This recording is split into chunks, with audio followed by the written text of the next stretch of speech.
Baik, bismillahirrahmanirrahim. Assalamualaikum warahmatullahi wabarakatuh.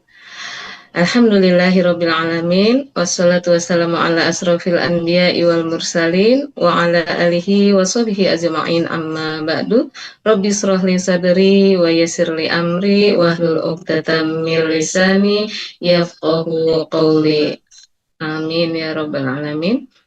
Alhamdulillah, segala puji senantiasa kita panjatkan kepada Allah Subhanahu wa taala, yang mana pada malam hari ini kita masih diberikan nikmat iman Islam dan juga tentunya adalah nikmat sempat sehingga kita bisa bersama-sama menyaksikan yaitu podcast dari channel Syiar Banten,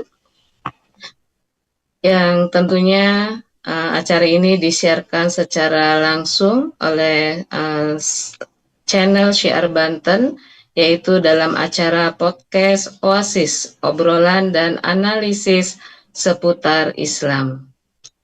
Dan pada malam hari ini kita akan mengangkat tema yaitu mengatasi krisis pendidikan karakter di Indonesia.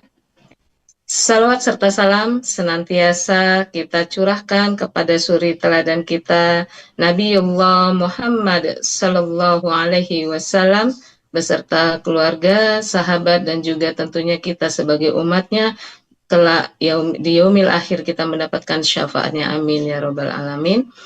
Baik, jamaah rahimakumullah, pemirsa channel Syiar Banten, pada malam hari ini kita ada kedatangan dua narasumber kita, yaitu dari pendidik ya. Malam hari ini karena tema kafah pada minggu ini yaitu tentang pendidikan, mengatasi krisis pendidikan karakter di Indonesia. Dan tentunya marilah kita hadirkan narasumber kita yang pertama, yaitu Ustazah Dr. Anda Rosita Nugrawati SPD, dan narasumber yang kedua yaitu Ustazah Diansyah Novi Susanti SPT, di mana para narasumber kita adalah narasumber yang pertama yaitu dari praktisi pendidikan dan juga pemerhati remaja. Tentunya akan kita sambut terlebih dahulu, kita sapa terlebih dahulu narasumber kita yang pertama yaitu Ustazah Dr. Anda Rosita. Assalamualaikum Ustazah. Waalaikumsalam warahmatullahi wabarakatuh. Apa kabar Ustazah? Alhamdulillah. Sehat-sehat ya untuk memberikan pencerahan pada malam hari ini ya Ustazah. Insya Allah. Ya. Baik pemirsa, kita ke narasumber yang kedua yaitu Ustazah Diansyah Novi Susanti SPT. Beliau adalah pemerhati pendidikan dan dunia remaja dan juga aktivis dakwah Islam Kafah. Assalamualaikum Ustazah. Waalaikumsalam warahmatullahi wabarakatuh. Bu Yuli, Apa kabar Ustazah? Alhamdulillah. Baik. Alhamdulillah baik. Iya. Siap ya untuk memberikan pencerahan juga di malam hari ini Ustazah? Siap sekali. Ya baik, saya akan mengajak pemirsa Syiar Banten tentunya untuk menyebarkan dari channel kita yaitu Syiar Banten. Jangan lupa ya pemirsa untuk memberikan pencerahan juga like, komen, subscribe dan juga tekan tombol loncengnya agar mendapat update yang aktual untuk mencerahkan. Dan semoga amal sholih dan kebaikan jamaah rahimakumullah yang ada di rumah itu mendapatkan pahala yang berlimpah dari Allah, dan tentunya kami mengucapkan terima kasih yang sebanyak-banyaknya yang sudah hadir juga nih di channel YouTube kita. Alhamdulillah, mudah-mudahan semuanya dalam keadaan sehat. Baik, pemirsa, tidak perlu menunggu lama berbincang nih Ustazah. Saya akan ke Ustazah Rosita dulu ya. Berbincang bagaimana mengatasi krisis pendidikan karakter di Indonesia. Sebagaimana kita ketahui, banyak berita-berita terbaru ya gitu, sebagaimana juga pemirsa di channel YouTube kita mengetahui bagaimana sih karakter pendidikan di Indonesia yang saat ini ternyata luar biasa mengalami krisis gitu. Mungkin Ustazah Rosita bisa memberikan pembukaan pada malam hari ini. Silakan Ustazah. Ya. Terima kasih Bu Yulita. Assalamualaikum warahmatullahi wabarakatuh. Bismillahirrahmanirrahim. Alhamdulillahirabbil alamin. Wassalatu wassalamu ala asrofil anbiya'i wal mursalin Sayyidina Muhammadin wa ala alihi wa sahbihi ajma'in. Rabbi sahri sadri wa yasri amri wa hlul 'uqdatam min lisani yafqahu qawli. Alhamdulillah pada kesempatan malam hari ini kita bisa bertatap muka ya, walaupun kita jauh di mata tapi dapat di hati ya. Insyaallah pada malam hari ini tadi sebagaimana di awal Bu Yulita akan sampaikan, banyak ya kalau kita lihat berita-berita akhir-akhir ini bahkan ya, yang paling termutakhir lah istilahnya ya, yang kita bikin shock juga ya, artinya ada kepala sekolah yang dipolisikan ya karena tindakan beliau yang menegur, sebetulnya ya menegur dengan mungkin saking memuncak kesalnya barangkali seperti itu sampai kemudian menampar, tapi ini akhirnya berujung kepada pemogokan massal gitu ya. Nah ini sebetulnya prihatin banget ya melihat kondisi seperti ini, Masya Allah itu kan sampai nggak puluhan, nggak satu dua tapi bahkan ratusan gitu ya. Dan yang paling memprihatinkan kembali ini malah tindakan seperti ini justru dilaporkan kepada polisi. Nah walaupun pada akhirnya ya berujung damai gitu kan ya, tapi kan memang ini apa ya, dengan kondisi seperti ini salah satu bagaimana karakter daripada sesuatu yang salah, tapi kenapa kok banyak dibela gitu ya, ini kemana nih gitu kan. Belum lagi ada juga ya berita terkait tentang mahasiswa Udayana ya, yang dia bunuh diri, yang kemudiannya sampai sudah wafat pun masih dibully ya, dari chat yang langsung atau yang dia miliki. Nah, memang luar biasa ya pembulian ini. Jadi kadang apa yang disambuli ini kan pembulian perundungan ini ya tidak hanya kepada fisik gitu ya kenanya, ada perundungan dalam bidang verbal gitu kan, kemudian psikolog, dalam bidang sosial, bahkan juga siber. Nah ini yang kadang-kadang siber ini yang lewat sosmed ini tanpa tersadar gitu kan, mereka melakukan perundungan. Nah ini akhirnya berujungnya kepada kematian ya seorang mahasiswa tadi. Dan ini sebetulnya tidak usah jauh-jauh sebetulnya Bu Yuta, di sekitaran kita aja yang terdekat, apalagi saya sebagai pendidik, mungkin Bu Yuta juga sebagai pendidik ya.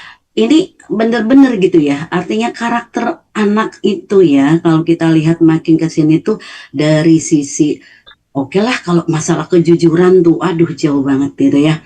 Kemudian dari adab lah, adab yang mereka lakukan itu kadang nada bicara gitu kan ya, terus kemudian dari sisi apa namanya bicara mereka tuh kayak nelen toa aja gitu ya, ngegas gitu kan bawanya gitu, bawaannya ngegas aja gitu kan, kita tanya ini gitu kan, wah jawabannya ini gitu, artinya nadanya tinggi gitu kan, itu kan sebetulnya bagian daripada karakter ya, adab ya. Kemudian belum lagi gitu kan apa namanya, kata-kata yang kadang-kadang jadi hal biasa ya oleh mereka itu, jadi kata-kata ya salah satu binatang gitu kan ya, yang mohon maaf lah kata-kata walaupun diplesetkan kan kita tahu lah konotasinya pasti ke binatang tertentu gitu ya. Nah ini yang ini sudah makanan harian gitu kan, makanan harian artinya mereka lakukan dalam keseharian di sekolah. Kalau kita terdengar kita ya mungkin kita sebagai guru langsung lah ya, langsung kita bisa tegur gitu kan. Nah kadang-kadang kalau misalnya ini sepintas obrolan mereka tuh ringan gitu kan, dengan ucapan-ucapan seperti itu. Nah ini nih yang menjadikan apa ya, kita tuh beda ya kalau melihat kondisi zaman kita sekolah gitu kan. Masya Allah kita terhadap guru, adab terhadap teman gitu, kita dijaga betul gitu ya. Tapi memang apa ini ya, maksudnya apa yang tersalah gitu kan. Jadi pergeseran dari semakin kesini tuh kenapa gitu kan ya, di karakter anak tuh malah semakin dirasakan itu jadi satu hal yang biasa. Padahal kita tidak mentolerir itu gitu kan. Bahkan kalau kalau kembali apa yang disampaikan oleh apa yang terjadi akhir-akhir ini gitu kan ya, terhadap guru lah pembulian atau terhadap itu dari sisi siswa sama ada juga gitu kan, ada sisi gurunya juga. Jadi karakter guru apa memang jiwa muda guru gitu kan, atau disebutnya gen apa ya kita Gen kalau Z. kita mau Oh, Gen Z kita kan, kali ya, iya ibu-ibu betul. muda gitulah ya, guru-guru muda ya sama gitu kan, artinya dalam sisi bercakap berbuat gitu ya, artinya ada adab-adab yang memang perlu harus dijaga disampaikan gitu. Ini yang kadang-kadang kita gitu kan ngerasakan, oh ini seperti apa, seperti begini gitu ya kondisinya gitu kan. Nah, itu kayaknya fakta yang terlihat di lapangan tuh, waduh luar biasa gitu ya, terkait tentang karakter ini gitu kan. Nah kita kan kalau bicara pendidikan, waduh memang itu ada di lingkungan pendidikan gitu kan. Nah ini yang menjadikan kita sangat prihatin sebetulnya. Luar biasa ya Bu Ustazah ya. Saya bisa melihat juga kebetulan ya, kalau saya masih di jenjang SD nih gitu kan, di lingkungan SD yang memang di lingkungan SD kan sekarang mungkin masuknya ke gen alpha ya. Iya, Kalau iya Bu bisa jadi Rosita masih ya masuk ada gen Gen Z. alpha, sebagian gen Z. Iya, Nah, ini memang mengalami pergeseran yang sangat jauh sekali dibandingkan pada masa kita dulu, Bu. iya, iya, Iya, benar itu banget. baik. Luar biasa. Terima kasih Bu Ustazah. Saya Iya, akan beralih ke narasumber kita yang kedua, yaitu Ustazah Dian Sanofi. Bu Ustazah, bagaimana pengantarnya pada malam hari ini? Kalau menurut Ustazah Novi nih, bagaimana? Baik, terima kasih Bu Yuli. Bismillahirrahmanirrahim. Assalamualaikum warahmatullahi wabarakatuh. Waalaikumsalam. Waalaikumsalam warahmatullahi wabarakatuh. Alhamdulillah, Masya Allah luar biasa nih ya Bu Yuli Iya, malam-malam. tadi dengerin fakta dari Bu Ustazah Rosita.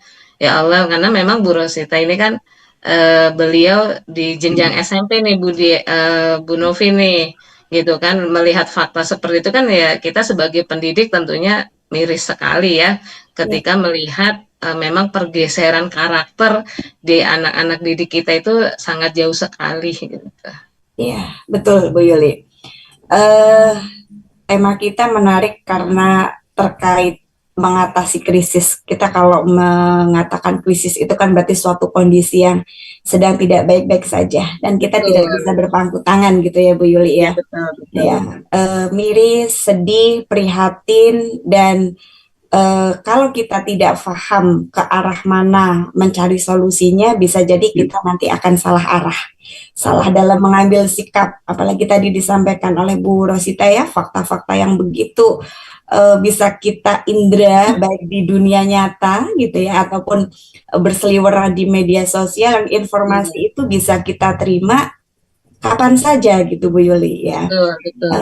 Jadi memang kondisi saat ini menjadikan kita tidak bisa menutup mata, kita tidak bisa berdiam diri, kemudian hanya hanya sekedar astagfirullahaladzim gitu aja, atau hanya sekedar ih Ya sedih Allah, banget harus sih ya bagaimana Allah, ini harus gitu ya. gimana nih gitu, hanya meratapi saja gitu ya. Tetapi kita Hmm, memang coba kita nanti dibahas di perbincangan kita malam hari ini, apa yang sebenarnya terjadi di dunia pendidikan kita gitu.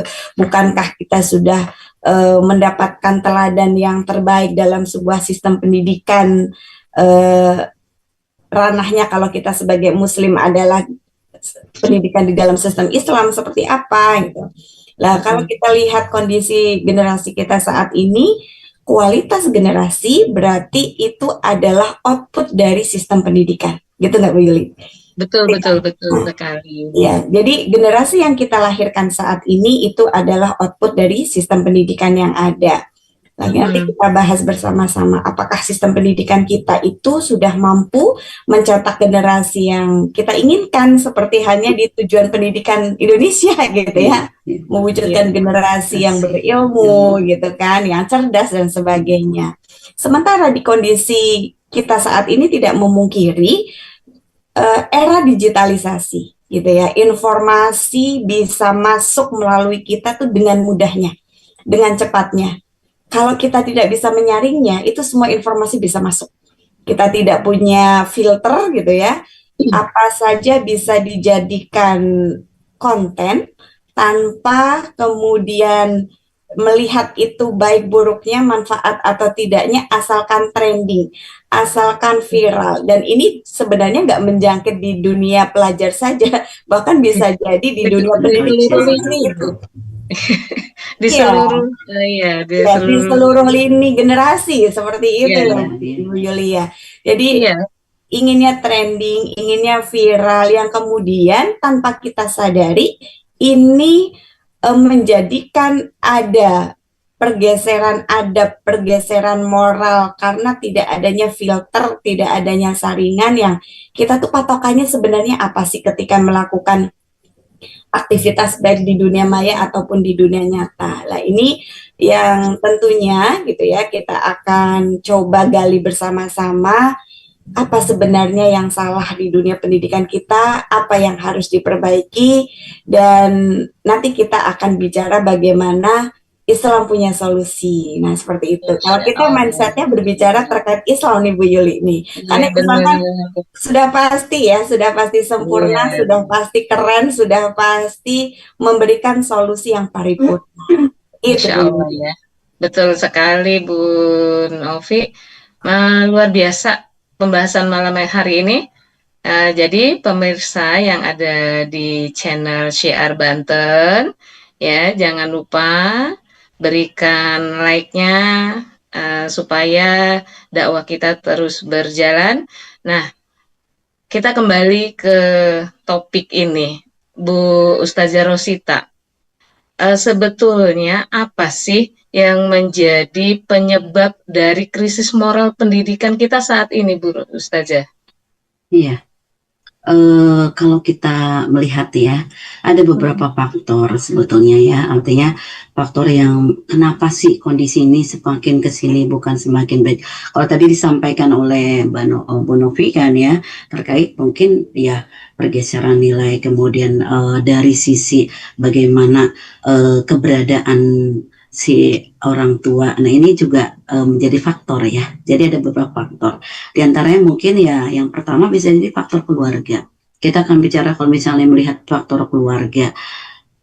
Saya melihat ya fakta di lapangan memang banyak dari keluarga yang dari peserta didik gitu pada umumnya itu karena mungkin dari sisi ekonomi jadi pengasuhan kurang full, jadi pengawasan juga kurang gitu kan, sehingga kalaupun ada permasalahan di sekolah pun kita kadang-kadang pemanggilan orang tua pun kadang susah gitu kan, manggil orang tua bapaknya misalnya yaitu kerja, nah ibunya pun ya sama gitu kan, artinya kenapa mereka bisa melakukan karena mereka tuh ya faktor ekonomi gitu. Jadi kalau dari sisi faktor ekonomi lah bisa menjadikan ya mungkin dua-duanya tidak terpantau dalam pengasuhan gitu ya, terus tidak terkontrol dalam pengasuhan, tidak bisa penuh dalam pengasuhan. Nah inilah menjadi faktor di lingkungan keluarga. Padahal kita tahu ya yang namanya keluarga karena umur betul, artinya madrasah ula ya, artinya pendidikan awal gitu ya, pendidikan awal kan adanya di keluarga gitu. Artinya kan harusnya punya peran penting siapa ya, orang tua gitu kan. Orang tua yang punya peran penting dari mulai anak itu dari usia dini sampai kemudian dewasa, artinya pantauan keluarga sepenuhnya. Nah, kalaupun ke sekolahan itu memang ada pantauan yang kedua gitu kan, lingkungan sekolah, dan tentunya ya baik keluarga ataupun faktor lingkungan sekolah ya tetap ya, artinya kita nggak akan membawa anak itu pada hal yang tidak baik, pasti tentunya hal baik. Cuman ini faktor pertama penyebabnya adalah mungkin latar belakang keluarga. Ya, disebabkan mungkin karena sisi ekonomi kurang, terus akhirnya yang menjadikan kurang pengasuhan, kurang pengawasan. Kemudian bisa juga lingkungan gitu kan. Faktor lingkungan juga ini juga berpengaruh gitu kan. Karena saya banyak peserta didik saya itu dijumpai mereka itu terkadang di sekolah ngantuk. Kalau ditanya ya keluar rumah gitu kan. Malam setiap hari keluar rumah. Lah ngapain ya, enggak Bu, nongkrong aja gitu kan ya. Terus lingkungan yang ada tidak diperhatikan, artinya mereka di jam-jam orang tidur mereka masih nongkrong misalnya di jam-jam orang istirahat ya.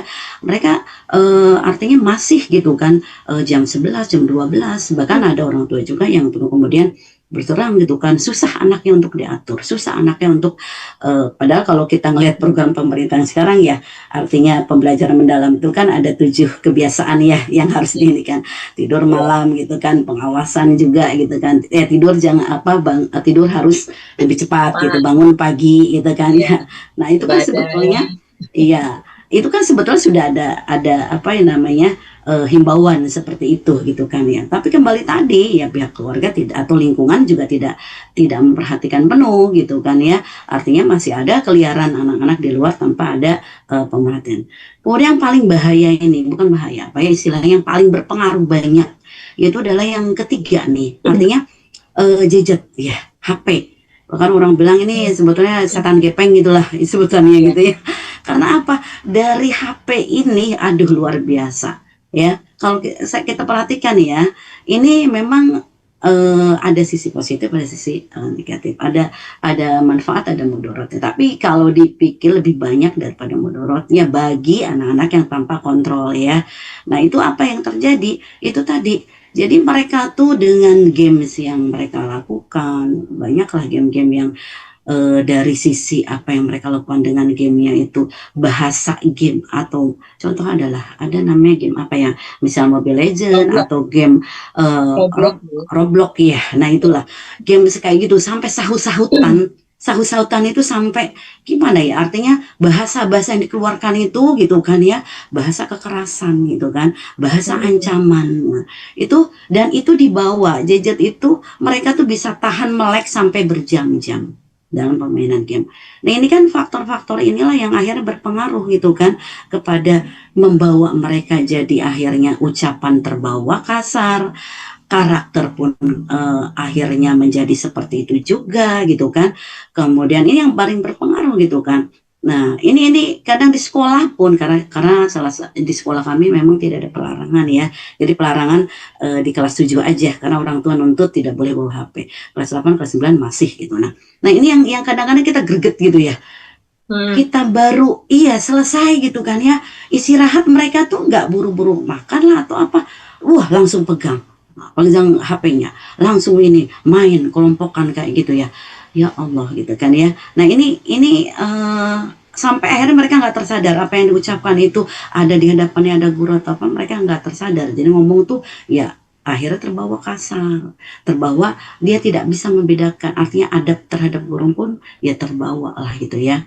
Nah ini faktor-faktor inilah sebetulnya gitu kan yang bisa membawa mereka tuh ya intinya ya apa, terbawa lah gitu ya, terbawa kepada karakternya, terbawa kepada kebiasaan, dan akhirnya ya ada pun di nomor dua kan gitu ya. Belajar pun harusnya menuntut ilmu, justru mereka abai gitu kan. Bahkan mereka lebih banyaknya ya artinya ilmu nomor dua, adab nomor satu. Padahal kalau kita tahu ya, adab ya tidak bisa lah gitu. Artinya adab harus lebih tinggi daripada ilmu.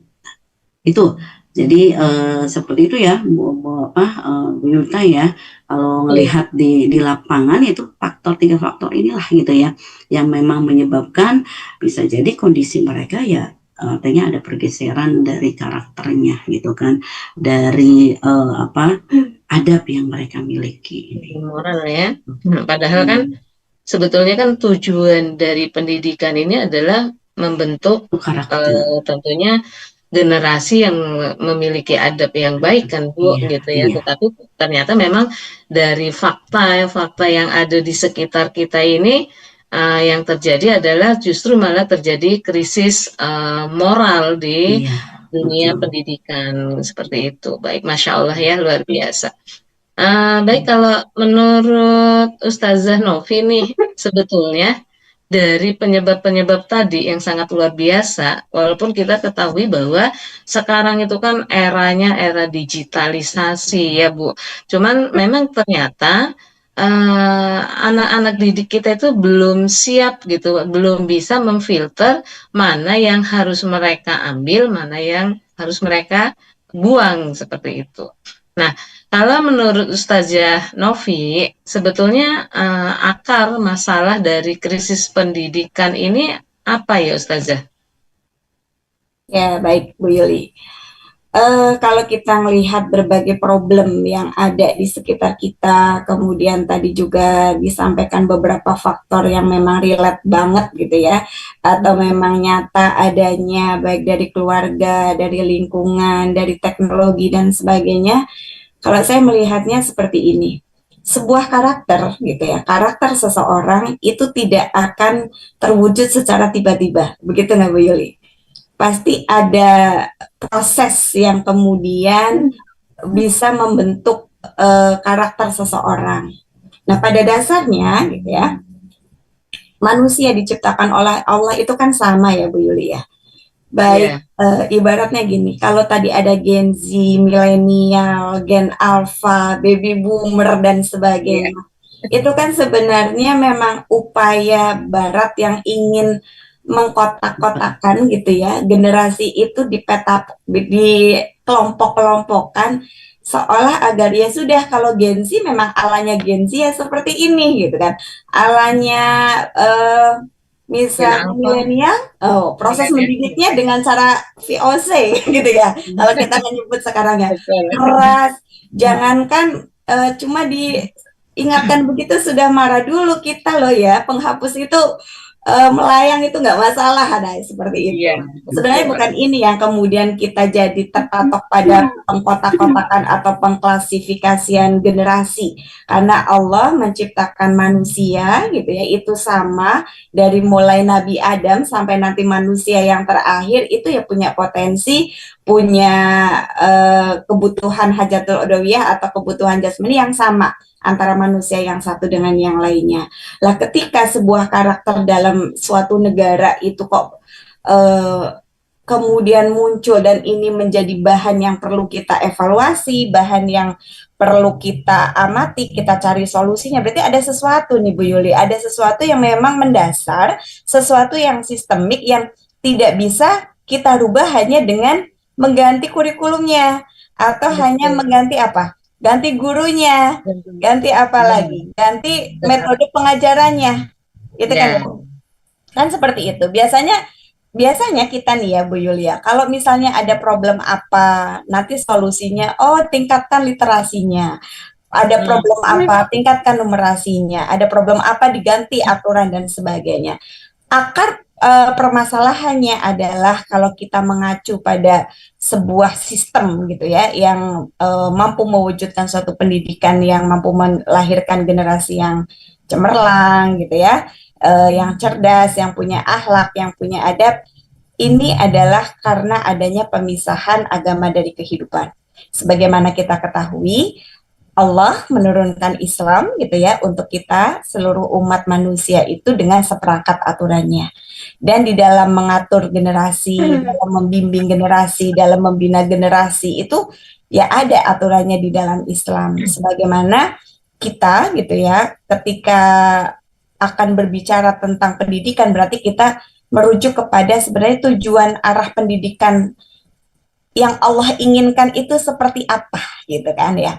Kan tidak bukan yang hanya sekedar pinter secara akademik, bukan sekedar pandai secara literasi dan numerasi aja, banyak prestasi gitu ya, ikut olimpiade menang, ikut perlombaan ini dan itu dapat juara dan sebagainya. Tapi kalau kita memandang dari sisi tujuan pendidikan di dalam Islam itu kan ingin mencetak generasi gitu ya yang mempunyai kepribadian Islam, yaitu punya akliyah dan nafsiyah Islam. Dan kondisi saat ini dijauhkan Bu Yuli. Ini tidak diadopsi.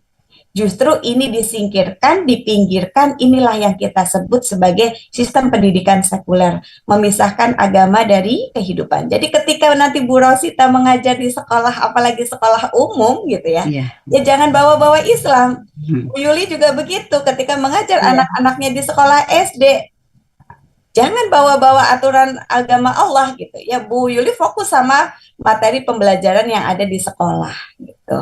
Lah ini yang kemudian tanpa kita sadari, tanpa umat sadari, menjadikan pola pikir kita, pola sikap kita itu terjauhkan dari pemikiran atau pemahaman Islam. Padahal di dalam Islam kita paham sekali gitu ya. Ada role model yang harus kita tiru, ada contoh yang harus kita ikuti yaitu Rasulullah Shallallahu Alaihi Wasallam. Nah, seperti itu ya. Di dalam diri Rasulullah terdapat suri teladan dan itu yang harus kita ikuti.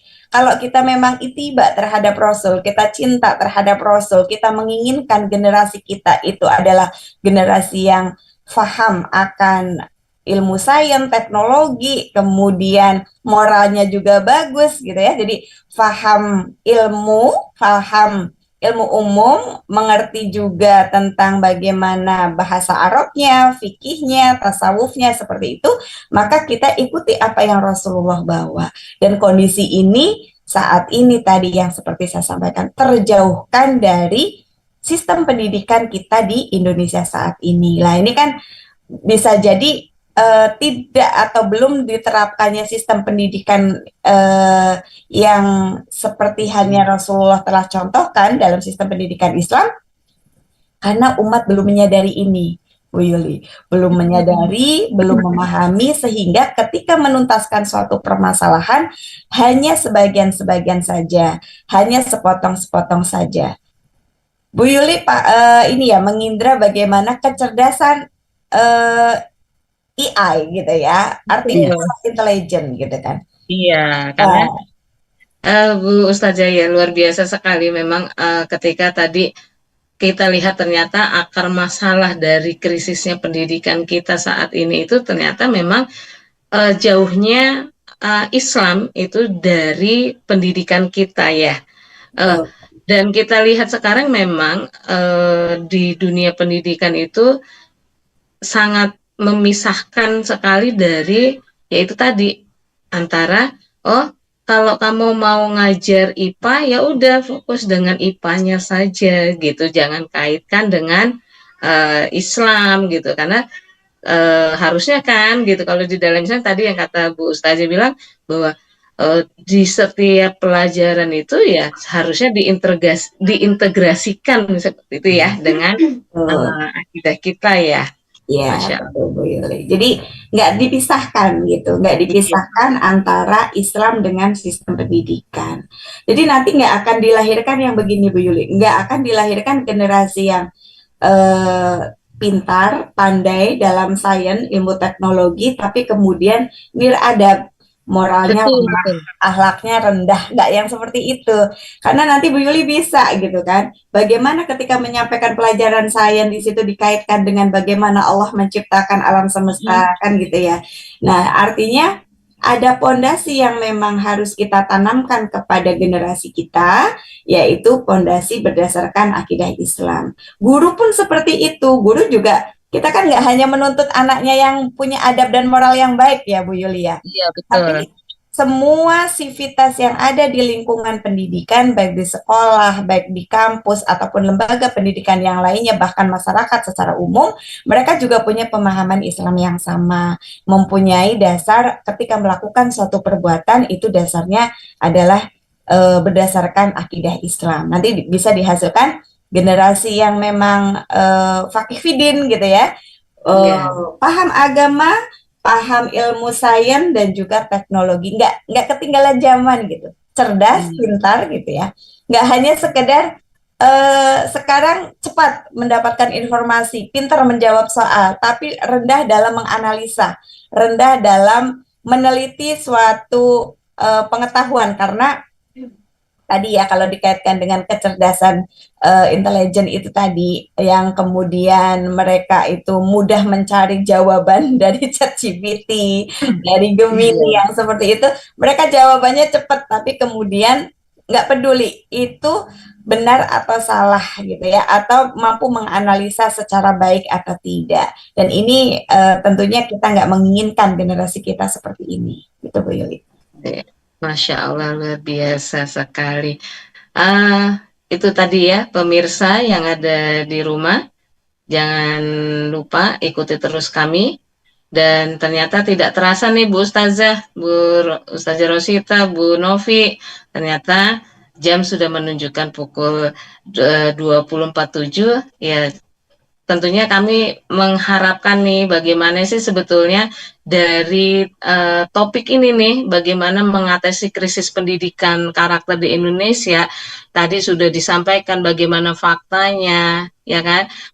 Ternyata ada sebab-sebabnya, akar masalahnya seperti itu. Nah, saya akan ke Bu Ustazah Rosita. Sebetulnya apa yang menjadi harapan terhadap pendidikan ini, Bu Ustazah? Iya. eh Tadi sebetulnya apa yang sudah disampaikan oleh Mbak Bu Novi itu ya, itu memang cukup sangat apa artinya harus mempondasi sebetulnya.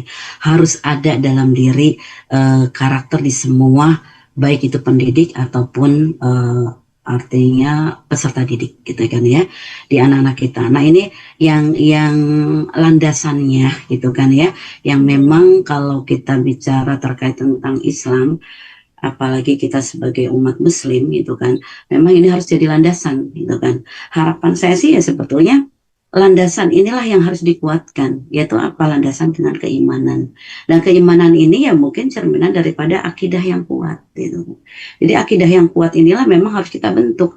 Makanya kalau di sekolah kami gitu kan, bagaimana untuk bisa membentuk akidah ini, kami berusaha gitu kan, ada musolah gitu kan, kemudian difasilitasi sarana musolah itu untuk melaksanakan ibadah ya, intinya ibadah sholat, karena kami memang pulang itu jam 3 gitu ya, jam 3 kemudian ada waktu untuk sholat zuhur. Nah di sini kami berupaya gitu kan untuk bisa mereka zuhur berjamaah, walaupun memang tidak memadai apa laki-laki dan perempuannya, tapi kita dipisahkan gitu, artinya dahulukan dulu laki-laki gitu kan untuk melaksanakan sholat berjamaah gitu kan, kemudian perempuannya gitu kan bergantian. Tapi dari sinilah gitu kan sebetulnya harapannya gitu kan, memberikan pondasi dengan akidah yang kuat, terutama bagi yang muslim ya, walaupun memang kita kan bersekolah di umum gitu kan, tapi harapannya bagi peserta didik yang muslim ini ada kekuatan untuk bisa melandasi dengan keimanan. Jadi keimanan mereka dengan akidah yang kuat, dan berharapannya juga dengan memiliki saksiyah Islam gitu ya. Artinya mereka dengan kekuatan akidah itulah akan tercerminkan saksiyah Islamiyah yang ada, kepribadian Islam dengan pola sikap, pola pikir yang Islami. Nah ini kalau ini sudah terbentuk gitu kan, dan walaupun tadi kembali ya faktor orang tua juga punya peran gitu ya, artinya kita juga harus ada korelasinya, harus ada hubungannya juga dengan orang tua gitu kan. Tidak hanya karena sepenuhnya memang banyak waktu di rumah gitu kan dibandingkan di sekolah, tapi kami berusaha gitu kan di sekolah ini bagaimana caranya untuk bisa terbentuknya akidah anak dengan benar-benar memiliki kepribadian yang Islam. Nah dari mulai itulah tadi pembinaan secara harapannya ya mereka punya fondasi yang kuat dan keimanan Islam, yaitu dengan mengawali apa namanya tadi sholat berjamaah, kemudian kita ada kegiatan pembiasaan di pagi hari gitu kan, pembiasaan kita membaca Quran gitu kan, juz amma dari surat ke surat, itu sebetulnya sudah ada upaya gitu ya. Harapannya walaupun memang tidak bisa sepenuhnya kita apa ya, tidak bisa sepenuhnya bahwasanya anak tuh bisa langsung baik gitu kan ya, tapi itulah salah satu harapan. Nah kalau tadi yang terpenting bagi kami atau harapannya adalah itu tadi menjadikan akidah Islam, akidah yang menjadikan mereka setelah tercermin dari akidah kemudian muncul keimanan ya, dan sebagaimana tadi Bu Novi sampaikan juga landasan kita uswatun hasanahnya adalah Rasulullah. Nah itulah yang kita harus sadarkan kepada peserta didik kita gitu kan, juga kepada orang tua sebagai korelasi hubungan kita terhadap orang tua, dan mungkin lingkungan juga gitu ya, harus kita punya peran di dalam lingkungan, terutama bagi kami sekolah, lingkungan sekitar sekolah kami. Nah insya Allah lah gitu kan, itu harapan ya sebetulnya ya, walaupun harapannya ya nanti mungkin jelasin harapannya kepengennya sih gitu ya, memang kita tidak cuma di sekolah saya tapi juga di sekolah-sekolah yang lain gitu kan, Di dan seluruh di dunia seluruh pendidikan ya. di seluruh wilayah gitu kan. Jadi kalau memang sudah terbentuk itu kan otomatis ya karakter nanti akan terbentuk, dan harapannya sih mudah-mudahan krisis ini gitu kan ya, krisis karakter pendidikan di Indonesia ini ya bisa bisa artinya terbangun dengan sesuatu yang baik gitu, adab yang dimiliki oleh siswa, karena itu yang terpenting gitu kan ya, karena adab itu adalah lebih utama daripada ilmu gitu kan, karena orang yang memiliki adab kemudian dia tinggi adabnya, baik bagus adabnya, itu akan menutupi ilmu yang sedikit gitu. Tapi sebaliknya kalau misalnya ilmu yang banyak maka tidak akan terlihat adab itu. Jadi ya sebagaimana juga kan ada salah satu hadis sering juga dikatakan bahwasanya Allah itu menyukai gitu kan ya, sesungguhnya perkara yang berat ditimbangani amal bagi seseorang mukmin adalah hal yang baik, dan Allah tidak menyukai kata kotor, berbicara kasar dan kotor. Jadi sebetulnya Allah tuh dalam hadis ini dikatakan bahwasanya perkara yang Allah sukai itu yang akan memberatkan di timbangan, pemberat timbangan kebaikan itu adalah dengan adab yang baik. Dan Allah tidak suka dengan akhlak ataupun adab yang jelek, perkataan kotor yang tidak baik gitu. Ya itulah Bu Yulta ya, harapan saya sih seperti itu gitu ya. Mungkin ini jadi harapan-harapan yang lain gitu ya. Dan Ya, mudah-mudahan iya, apa yang menjadi harapan kita semua tentunya sebagai seorang muslimah ya Bu, karena iya, kita selain sebagai pendidik kan juga sebagai warobatul bait baik, nih, iya, gitu kan, sebagai bagaimana kita memiliki generasi juga di dalam rumah kita seperti itu, dan tentunya ini perlu dukungan dari semua pihak ya Bu ya. iya, iya betul. Iya, baik. Untuk Ustazah Novi nih, bagaimana sih sebetulnya Ustazah kalau kita lihat tadi harapan narasumber kita yang pertama, bahwasanya ya mudah-mudahan ini tidak hanya terjadi di lingkungan sekolah saya saja, tapi di seluruh penjuru negeri ini ya memang memiliki harapannya anak-anak itu akan menghasilkan anak-anak yang memiliki karakter gitu kan. Apalagi kalau kita lihat tadi Ustazah katakan dalam Islam itu ya tentunya memiliki pendidikannya itu memiliki karakter yang khas ya gitu kan, yaitu kepribadian Islam di mana pola pikir dan juga pola sikap itu sesuai dengan uh, akidah Islam seperti itu. Nah sebetulnya nih Bu Ustazah apa sih solusinya gitu kan untuk pendidikan kita saat ini? Baik, Bu Yuli. Kita terkadang ketika menawarkan sebuah solusi itu butuh bukti. Betul nggak, Bu Yuli? Ya, Coba kasih solusi A. Buktinya apa? Sudah pernah berhasil atau belum? Nah, kadang manusia atau umat Muslim itu sendiri ketika belum ada bukti masih meragukan. Nah, coba kita akan belajar menengok bagaimana ketika sistem pendidikan Islam diterapkan dalam bingkai daulah Islam. Kita bisa melihat bagaimana waktu itu gitu ya, dunia Islam itu menjadi mercusuar peradaban yang semua negeri-negeri itu memandang kepada dunia Islam pada saat itu. Betapa banyak dilahirkan para ilmuwan-ilmuwan Muslim yang luar biasa kayak kita kenal ya Bu, ada Ibnu Sina, Al-Khawarizmi, Ibnu Haytham dan sebagainya, kemudian perpustakaan yang luar biasa, Cordoba dan sebagainya, ada Baitul Hikmah dan sebagainya. Dan ini kadang gitu ya, informasi seperti ini belum terindra oleh kaum muslimin.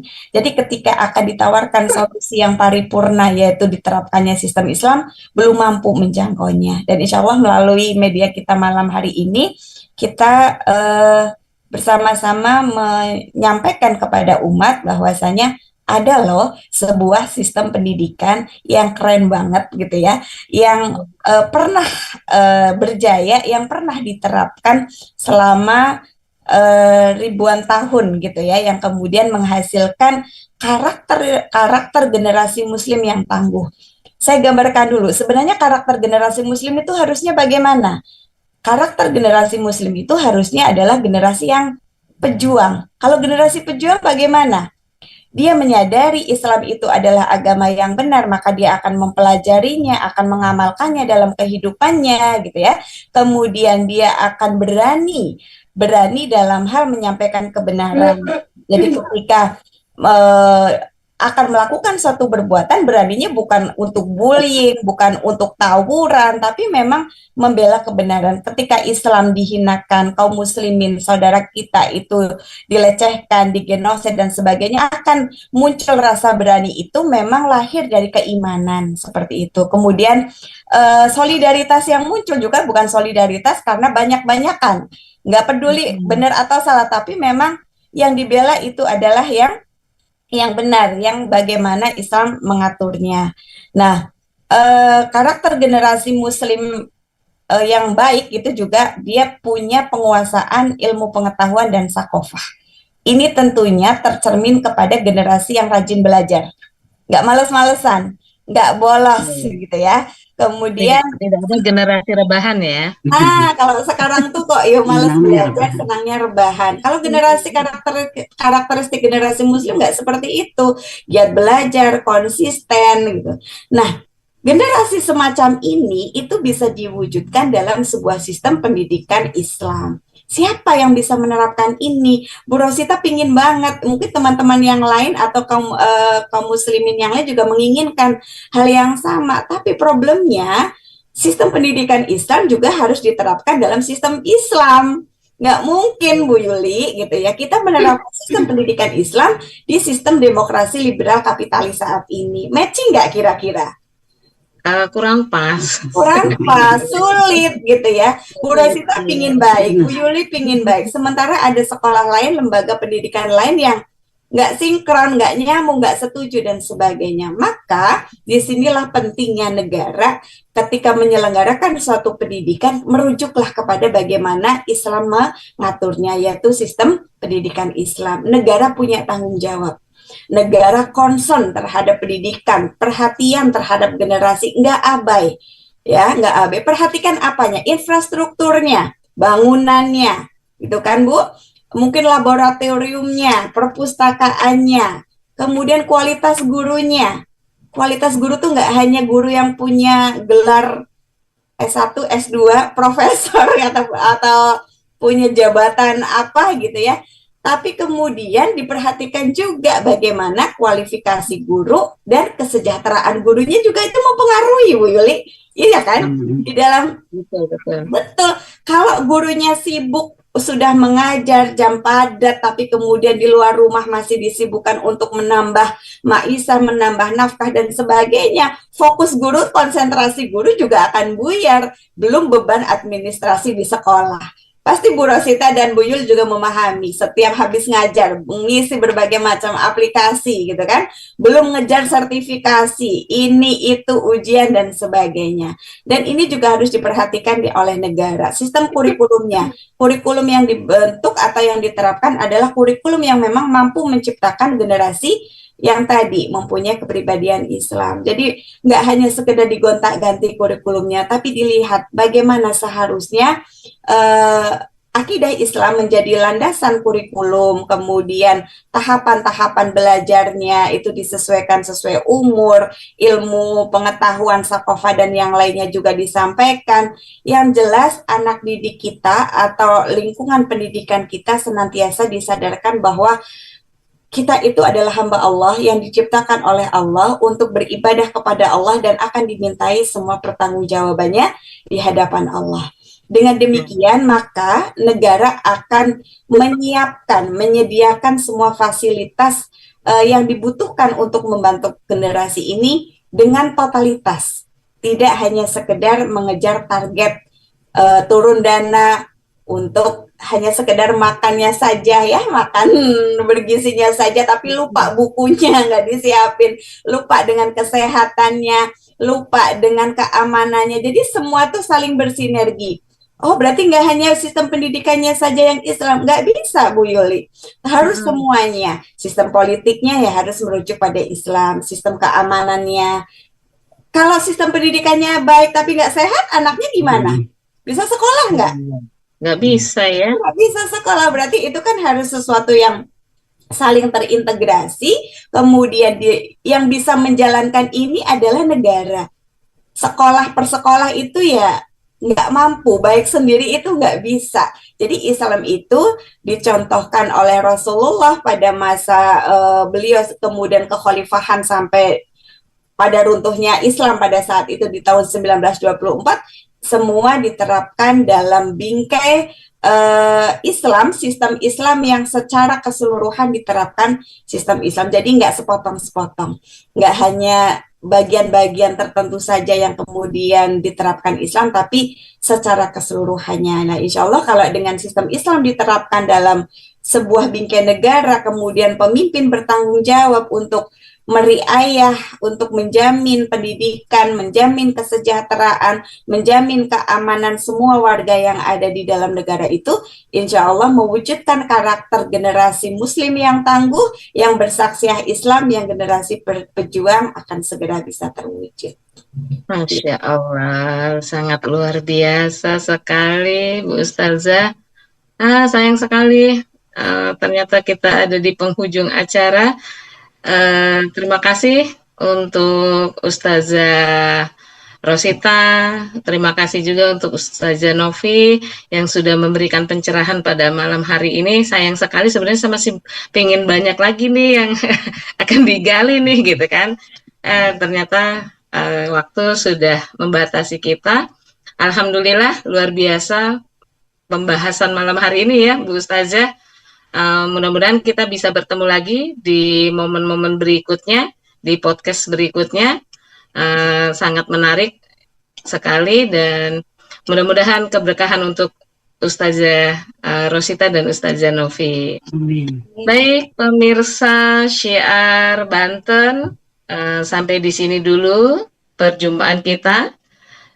Tentunya kami mengajak pemirsa semuanya untuk mengikuti channel kami dan juga jangan lupa podcast ini akan kami laksanakan setiap Jumat di pukul 8 sampai pukul 9 malam di channel Syiar Banten dan tentunya kami mengajak pemirsa semua untuk menyebarkan channel kami dan tentunya dengan like, komen, dan subscribe dan jangan juga lupa tekan tombol loncengnya agar mendapatkan update yang aktual mencerahkan kita semua. Baik, terima kasih semuanya. Jazakillah khairan. Kami akhiri. Wassalamualaikum warahmatullahi wabarakatuh. Waalaikumsalam Waalaikumsalam warahmatullahi wabarakatuh.